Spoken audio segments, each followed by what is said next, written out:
Gloire à Dieu.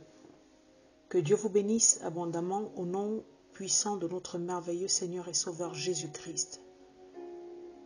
Père éternel, bon Père céleste, admirable conseiller, Seigneur, c'est une faveur et c'est une grâce d'être encore là en ce jour. Merci pour la vie. Merci Seigneur Père éternel, Papa, pour cette année 2020, où Père éternel, nous allons encore vivre afin de témoigner de tes œuvres dans nos vies. Merci pour chacun de mes auditeurs, que ta faveur et ta grâce reposent sur leur vie. Merci pour la santé, le succès, le bonheur, la joie que tu nous accordes à nous ainsi qu'à nos familles. Merci pour ta parole, que nous nous apprêtons maintenant à partager. Merci de venir nous parler à nos cœurs, que toute chair se taise, mais que toi seul tu puisses parler directement à nos cœurs. Nous recevons avec humilité, douceur, amour ton conseil. Merci d'éloigner toute lourdeur, toute confusion, toute divagation mentale, toute fatigue. Sois béni au nom puissant de notre merveilleux Seigneur et Sauveur Jésus-Christ. Amen. L'équipe des Plus que Vainqueurs en Christ vous souhaite à tous et à toutes une très bonne année 2020, remplie de faveur et de grâce au nom de Jésus-Christ. Nous prenons la parole de Dieu en ce premier message de 2020 dans le livre de Psaumes. Nous allons voir le conseil de l'Éternel pour cette année 2020. Nous allons lire le psaume chapitre 1. C'est un psaume que nous connaissons tous. Nous allons le lire aujourd'hui. Je suis dans la version de Louis II. Heureux l'homme qui ne marche pas selon le conseil des méchants, qui ne s'arrête pas sur la voie des pécheurs, et qui ne s'assied pas en compagnie des moqueurs, mais qui trouve son plaisir dans la loi de l'Éternel et qui la médite jour et nuit. Il est comme un arbre planté près d'un courant d'eau, qui donne son fruit en sa saison, et dont le feuillage ne flétrit point. Tout ce qu'il fait lui réussit. Il n'en est pas ainsi des méchants, qui sont comme de la paille que le vent dissipe. C'est pourquoi les méchants ne résistent pas au jour du jugement, mais ni les pécheurs dans l'assemblée des justes, car l'Éternel connaît la voie des justes, et la voie des pécheurs mène à la ruine. Que Dieu vous bénisse au nom puissant de notre merveilleux Seigneur et Sauveur Jésus-Christ. Comme j'ai l'habitude de le dire à chaque fois, nous devons garder en tête, nous devons toujours tenir compte du fait que la parole de Dieu est la vérité. Jean 17, la parole de Dieu est la vérité. Tout ce que Dieu nous dit, c'est la vérité. Et le Romains 16, verset 27 dit que Dieu est le seul sage. Donc lorsque Dieu nous parle, déjà premièrement, Dieu ne nous parle pas pour rien. Dieu nous parle toujours pour un but. Il y a toujours un but derrière chaque parole que Dieu nous donne, mais il nous donne ces paroles pour que nous puissions les prendre en considération et que nous puissions les respecter pour notre bien. C'est ce que Dieu attend de nous. Dans la volonté de Dieu, qui est notre Père, qui est notre bon Père céleste, c'est que en cette année 2020, nous, les véritables enfants de Dieu authentiques, puissions vivre heureux. Ce psaume 1 commence par le terme « Heureux l'homme qui ne marche pas selon le conseil des méchants ». Heureux dans le dictionnaire, c'est quelqu'un qui est chanceux. C'est une personne qui a de la chance, une personne à qui la chance sourit, une personne qui jouit d'un certain bonheur. Mais quand on est en Christ, notre joie provient de Dieu et non du monde, et non de la chance.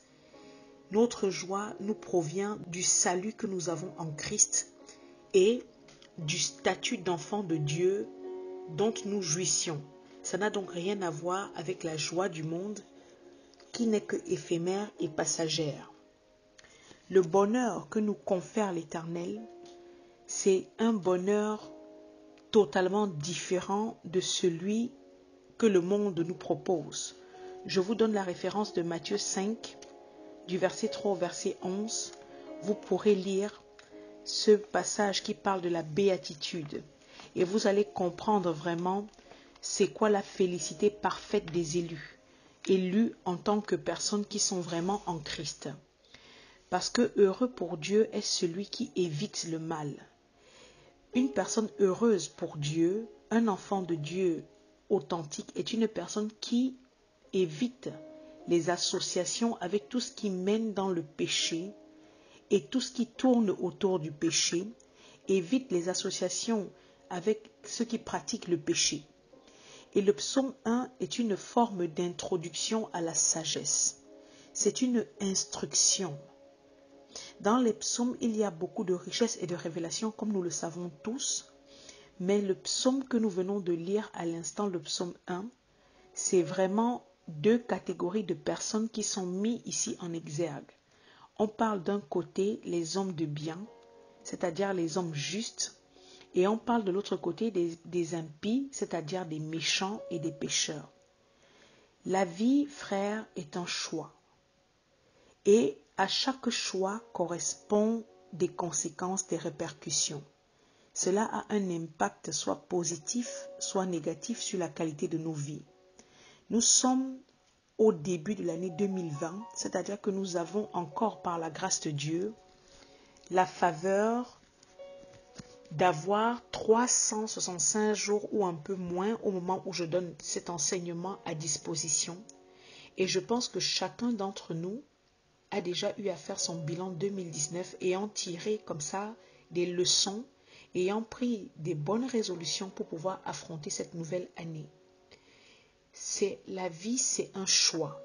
La vie, c'est une décision. Et nous devons vraiment décider de qu'est-ce que nous allons vouloir faire. Le Deutéronome 30, que j'aime beaucoup citer, verset 19, Dieu dit, « Je place devant toi la vie et la mort, la bénédiction et la malédiction, choisis la vie afin que tu vives, toi et ta postérité. » Dieu nous exhorte à choisir la vie, à choisir la bénédiction, à choisir la félicité qui vient de lui, à être des personnes heureuses selon lui. Le psaume que nous avons lu à l'instant, je le disais tantôt, traite de deux catégories, deux types de personnes. D'un côté, nous avons les hommes de bien, c'est-à-dire les frères, les enfants de Dieu authentiques, ceux-là qui marchent comme ça dans la droiture, l'intégrité, l'obéissance à la parole de Dieu et à Dieu, parce que Dieu c'est sa parole et sa parole c'est lui. Ce sont des personnes qui aiment Dieu, qui ont une conduite et un comportement qui honore Dieu, qui ne se conforment pas au monde et qui font attention à leurs relations. 1 Corinthiens 15, verset 33 nous dit quoi? Ne vous y trompez pas, les mauvaises compagnies corrompent les bonnes mœurs. Dans cette année 2020 qui commence, à toi qui m'écoutes encore, discerne bien quelles sont tes relations, quelles sont les personnes qui sont autour de toi, ceux avec qui tu marches. Nous avons eu des témoignages des personnes qui sont maintenant en train de pleurer, actuellement où on est en train de parler, à cause des relations toxiques qu'elles ont eues dans l'année 2019 et les années antérieures, qui sont retrouvées dans des sérieux problèmes. D'autres ont frôlé même la catastrophe à cause de mauvais conseils, à cause des mauvaises influences. Amos chapitre 3 verset 3 dit « Deux hommes marchent-ils ensemble sans en être convenus ?» Comme pour dire que tu ne peux pas marcher avec quelqu'un si vous n'êtes pas en communion. Les hommes de Dieu, les enfants de Dieu sont intègres et sont tenus de veiller à leurs relations. On ne se lie pas d'amitié avec n'importe qui, en l'occurrence avec des personnes méchantes, avec des personnes pécheresses, avec des moqueurs. Il ne marche pas comme il est dit ici parce qu'il y a une progression dans ce passage. On dit « Heureux l'homme qui ne marche pas selon le conseil des méchants ». La première des choses, il ne marche pas. Cela renvoie au fait qu'il ne s'associe pas. Le véritable croyant, comme je disais tantôt, discerne. Il s'écarte des hommes méchants. Il s'écarte des personnes qui cherchent intentionnellement à faire le mal. C'est ça une personne méchante. Une personne qui intentionnellement cherche à nuire. Ce sont des personnes malveillantes. Ce sont des personnes agressives. Verbalement, physiquement, tout ce que vous voulez. Ce sont, comme on dit, terre à terre, des gens à problème, qui aiment les problèmes, qui aiment les disputes, qui aiment les querelles. Le véritable enfant de Dieu ne devrait même pas supporter ce genre de personnes. Le psaume 1 dit « Heureux l'homme qui ne marche pas selon le conseil des méchants. » Tu ne marches pas, tu ne t'associes pas à cela. En 2020, il faudrait que nous arrêtions de répéter les mêmes erreurs, les mêmes fautes qui nous ont coûté cher par le passé. Parce que, comme je le disais, il y a une progression. Nous commençons par marcher selon le conseil. Cela renvoie à une association. Parce que tu es entraîné dans les mauvaises relations, tu adoptes les mauvais comportements et par conséquent, tu te conduis exactement comme ces personnes-là. Et c'est pour ça qu'il continue, qui ne s'arrête pas sur la voie des pécheurs et qui ne s'assied pas en compagnie des moqueurs. Premièrement, tu ne marches pas selon le conseil. Il y a marcher, qui ne s'arrête pas, tu ne t'arrêtes pas sur la voie des pécheurs. Et troisièmement, tu ne t'assieds pas en compagnie des moqueurs. Et vous voyez, il y a au début sont des méchants, après c'est appelé des pécheurs et ensuite des moqueurs. Tout comme il y a une progression dans la marche, le fait de s'arrêter et carrément de s'asseoir. Tu ne t'arrêtes pas sur la voie, tu ne te tiens pas sur le chemin des pécheurs, tu ne t'assois pas en leur compagnie, tu ne demeures pas avec ces personnes. Les pécheurs, par définition, ce sont des personnes qui transgressent la volonté de Dieu, qui outrepassent la volonté de Dieu. Les moqueurs, ce sont des personnes comme ça qui passent le temps à narguer les gens, qui se jouent des autres. Ce sont des personnes malicieuses, des personnes qui se moquent de Dieu, qui se moquent de la parole de Dieu, qui passent le temps à taquiner les autres, qui sont narquois. Marcher, se tenir debout, s'arrêter, s'asseoir. Ce sont les trois activités que tout être humain adopte en journée. Tu marches, tu t'arrêtes et tu t'assois. Et ça représente comme ça quoi? Parce qu'au début, il est dit, l'homme heureux, c'est celui qui ne marche pas. On a vu que ça renvoie à une association, marche dans le but de faire les mêmes choses. Ça renvoie à la pensée. Ça renvoie au conseil. Heureux l'homme qui ne suit pas le conseil. Dans certaines versions, tu n'écoutes pas leurs conseils. Tu ne commences pas à prêter attention à ce qu'eux, ils racontent. Ensuite, il est dit, tu ne t'arrêtes pas sur la voie des pécheurs, parce que celui qui s'arrête pour écouter, il commence à considérer quelque chose. Et ça renvoie au comportement. Et ensuite, maintenant, cette personne, parce qu'elle a écouté ce conseil, a fini par s'asseoir. Et là, maintenant, c'est une appartenance à un groupe. Parce que tu es assis au milieu des gens, on te voit toujours assis en compagnie des moqueurs. À qui est-ce que tu iras dire que tu n'appartiens pas à leur groupe? Voilà pourquoi on parle de progression dans le péché. On parle de progression dans le mal. Parce que tu commences à adopter une manière de penser des méchants. Ensuite, cette manière de penser des méchants finit par faire que tu imites leur comportement. Et au final, tu t'installes dans leur camp. Deux catégories de personnes. Les personnes justes et les personnes impies. Dieu nous place encore un choix en ce début d'année 2020. La vie est un choix, mon frère. Et comme je l'ai dit tantôt, chaque choix entraîne des répercussions. Chaque choix entraîne vraiment des conséquences qui peuvent être néfastes pour nous. À partir d'un conseil que tu as écouté de la bouche d'une personne malveillante, d'une personne méchante, et que tu as considéré, tu t'es arrêté et tu t'es assis, en d'autres termes, tu as appliqué ce conseil et cela a entraîné des répercussions. Frère, je sais de quoi je parle. Il y a des personnes qui se laissent conseiller par n'importe qui dans ce dehors. Quand tu as les problèmes conjugaux, quand tu as des problèmes dans ton travail, quand tu as des problèmes par-ci, par-là, qui te conseille? Nous devons faire attention à qui est-ce que nous écoutons. N'oublions pas, pour ceux qui ont fait le pas avec le Christ, à qui est-ce qu'on appartient? Parfois, dans les moments de crise, de peine, on se tourne parfois, malheureusement, vers les mauvaises personnes, justement à cause du désespoir. Vers qui te tournes-tu en cas de problème, ma soeur, mon frère? C'est quel genre de conseil que tu considères? As-tu fait le bilan de ta vie? On parle de méchants, de pécheurs et de moqueurs. Et nous sommes environnés de plusieurs de ces personnes-là. Et le verset 2 dit, « Mais qui trouve son plaisir dans la loi de l'Éternel et qui la médite jour et nuit. Voilà la personne heureuse. » La parole de Dieu étant l'unique source du véritable bonheur.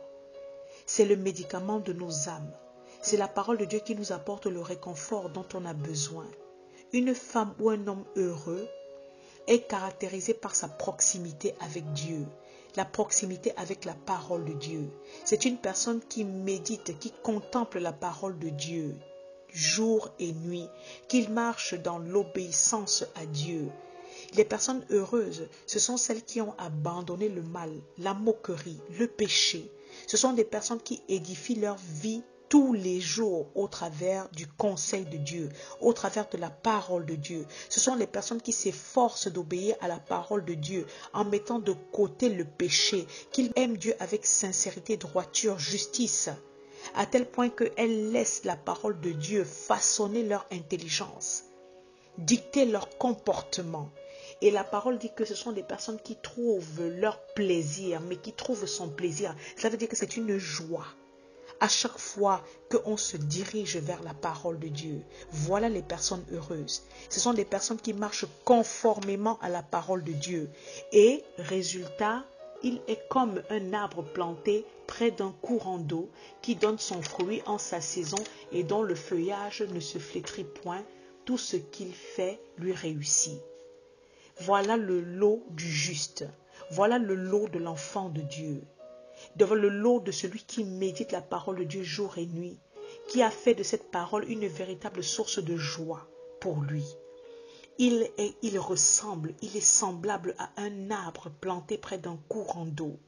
Jérémie 17, verset 8 dit quoi? Il est comme un arbre planté près des eaux, qui étend ses racines vers le courant. Il n'aperçoit point la chaleur quand elle vient, et son feuillage reste vert.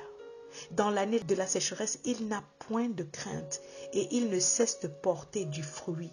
Un arbre verdoyant, symbole de bénédiction. Un arbre planté. Aucun arbre ne peut se planter de lui seul. Forcément, c'est Dieu qui te plante. Donc, Dieu t'établit auprès de lui qui est la source d'eau vive et tu portes du fruit. Et tes entreprises réussissent. Tout ce que tu fais a du succès. Tu ne flétris point. Ça veut dire que tu ne perds pas de ta fraîcheur, de ton éclat. Tu ne ternis pas, tu ne fanes pas. Tes feuillages ne font que être verdoyantes. La parole du semeur nous dit quoi? Tu es prospère. Ça veut dire que tu es dans un état heureux de prospérité. Tu connais le succès et la réussite. Un arbre pareil résiste, comme on l'a vu dans Jérémie 17, verset 8, à la sécheresse. Tu résistes aux tempêtes de la vie. Tu surmontes les épreuves. Tu surmontes les tentations. Tu surmontes les challenges de la vie. Dans toutes les différentes épreuves que nous pouvons passer dans cette année 2020, parce que tu as fait le choix d'être vraiment en Christ, d'être vraiment dans cette proximité avec Dieu, Dieu te donne la capacité de sortir plus que vainqueur de ces situations-là. À cause de ta proximité avec Dieu, de ta communion avec Dieu, de ton intimité avec Dieu, qui te confère la vie. L'obéissance à la parole de Dieu nous confère la protection, la vie, le succès. Mais ce n'est pas le cas des méchants. Le deuxième groupe, c'est les méchants, c'est les impies, comme je l'ai dit, que la parole de Dieu compare. Il n'en est pas ainsi des méchants, qui sont comme de la paille que le vent dissipe. C'est pourquoi les méchants ne résistent pas au jour du jugement, ni les pécheurs dans l'assemblée des justes. Il n'en est pas ainsi des méchants. Les méchants sont considérés, sont assimilé à de la paille. Ça veut dire quelque chose sans valeur et qui au moment de la récolte n'est bon qu'à être jeté. Le vent les dissipe, les éparpille. C'est-à-dire qu'ils sont à la merci de l'adversaire et de l'adversité, qui les ballotte. Parce qu'il marche selon le train de ce monde. Il marche selon le prince de la puissance de l'air. Il marche de l'esprit qui agit dans les fils de la rébellion, comme dit l'Éphésiens chapitre 2, verset 2. Voilà le lot des méchants, qui passent le temps à se moquer des autres, qui passent le temps à pécher jour et nuit, qui passent le temps à manifester de l'agressivité.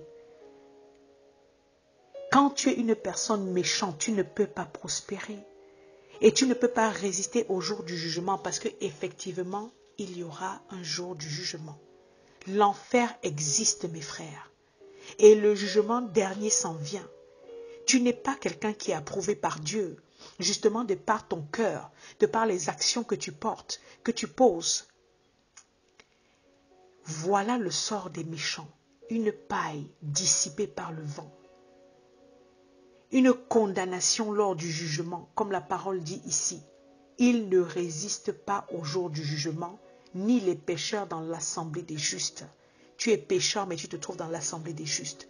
Tu es exclu du peuple de Dieu. Et toutes tes actions te mèneront à la ruine. À la ruine. Comme il est dit, car l'Éternel connaît la voie des justes, et la voie des pécheurs mène à la ruine. Alors moi, je te repose encore cette question. À cette année, début d'année 2020, quel est ton choix? Quelle est la route que tu veux suivre? Quel est le chemin que tu veux emprunter? Que cette parole trouve écho dans ton cœur et que tu puisses encore t'arrêter, considérer ton cœur, considérer tes voies et faire un choix clair. Que Dieu te bénisse et te fortifie. Au nom puissant de notre merveilleux Seigneur et Sauveur Jésus-Christ. Amen.